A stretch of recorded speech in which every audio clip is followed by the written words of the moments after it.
move in, 500 warships lay down a withering barrage.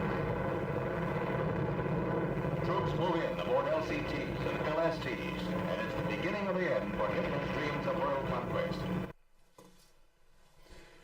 Welcome to Morning Joe. It's been called the longest day, June 6th, 1944. The United States and its allies storm across the English Channel, onto the beaches of Normandy, and up the cliffs of Normandy to free a continent and save a civilization. Good morning. It's June 6th, as I said. Welcome to Morning Joe. This also the day 49 years ago, Willie, that Bobby Kennedy passed away. We are actually going to be talking about him throughout the morning.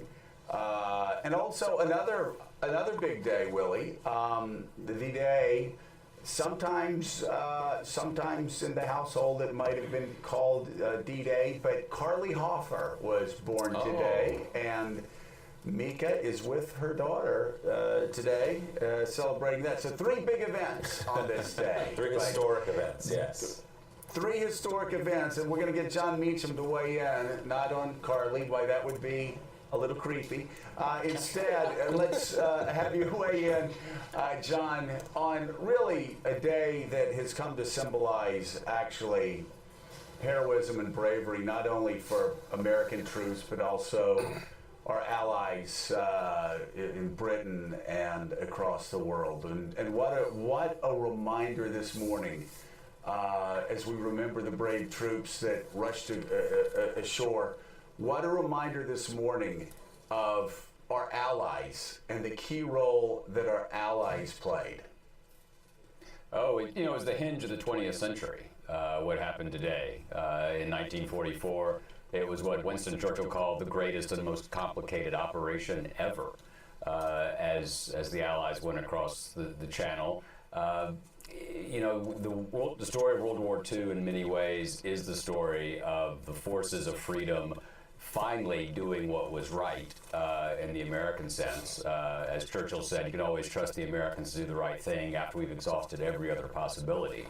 And because of isolationist sentiment, because of America first, the Allies, the United States stayed out of the war largely from September 1st, 1939, until not only we were attacked on December 7th of 41, but it took us another 5 days to declare war on Germany, and we only did that after Germany declared war on us. But at that point, what Roosevelt and Churchill personified was this enormous capacity of the fact that we are stronger together than we are apart.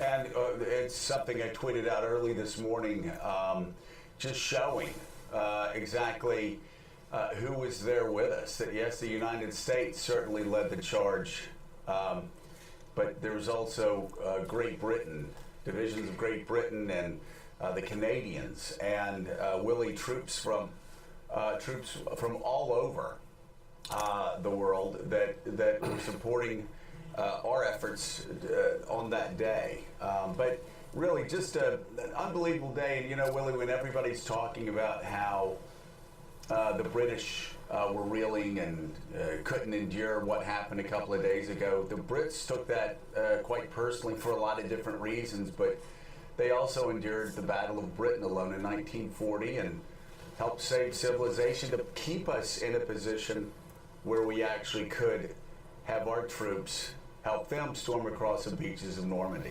Yeah, Joe, you and I have talked about D-Day a lot, and standing at those beaches, if you've ever visited or gone to the cemetery there, you stand out and you look at the water, and you just can't even imagine in your mind's eye what was happening on June 6, 1944. It doesn't seem possible, but you know that the red blood that made the water red and washed up on the beach was not just American, it was British, it was Canadian, it was the blood of our allies that we shared, that we died that day with the British people. So when you see the President of the United States tweeting and talking the way he's been in the last couple of days about the British, about the mayor of London, I think this is an important day to stop and recall how important that relationship has been over the years.